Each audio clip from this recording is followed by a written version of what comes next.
Well, Western sanctions on Russia have hit its overall economy hard, but as we just heard there, they're also targeting members of President Vladimir Putin's inner circle. Let's take a look at the men who are officially overseeing Putin's policies.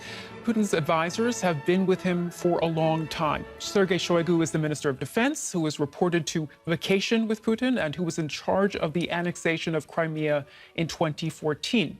Valery Gerasimov is the Chief of Staff of the Armed Forces. He's had a role in Putin's military campaigns for decades and is in charge of the day-to-day operations in Ukraine.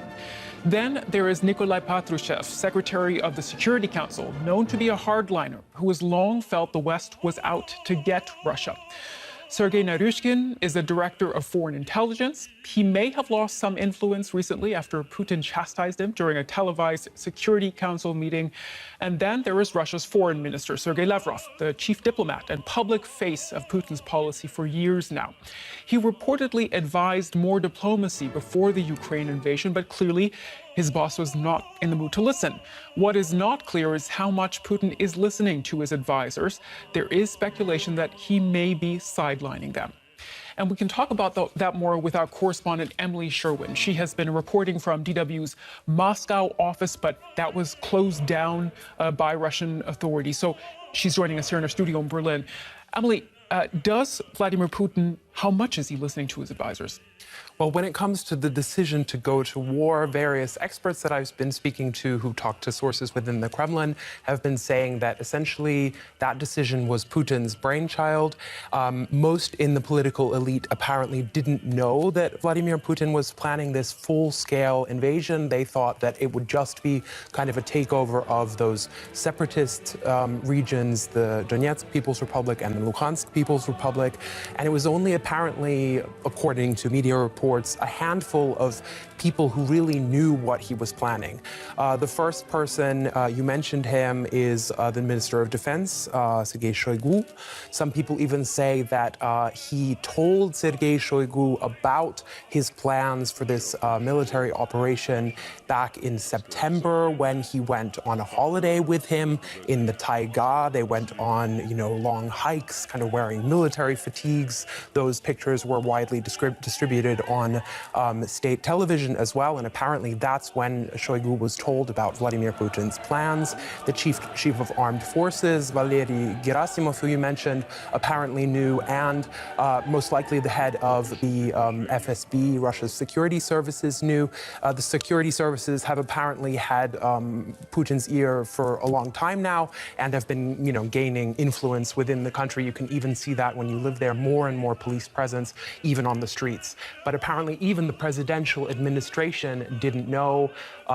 There wasn't a clear line in the first few hours after the invasion when it comes to reporting as well, which usually is something that indicates that something was planned out, and there was a narrative on state TV as well, but that wasn't the case for the first few hours, apparently.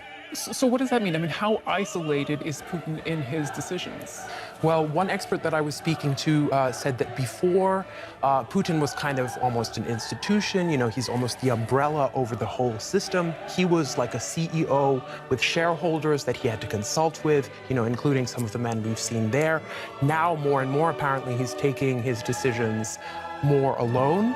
He has actually been also, this many people point out, isolated physically as well, because he has mainly been in his residence outside of Moscow in Novo-Ogarevo, isolating there, protecting himself from COVID since the pandemic began, and that means extreme security measures. Apparently, anyone who wanted to see him in person and wants to see him now has to isolate for 14 days. So obviously people who are directly involved in government business, that's quite a difficult thing to do. So that means they were talking to him on the phone via video link. And I think perhaps even for Putin himself, it might have been hard to gauge their reaction to his plans without being in the same room as him. And Emily, just quick last question. How much support does Putin and his inner circle, how much do they actually have among the general population for this war? Well, we don't know. There are official numbers which put the support at around just over 60%, 65%.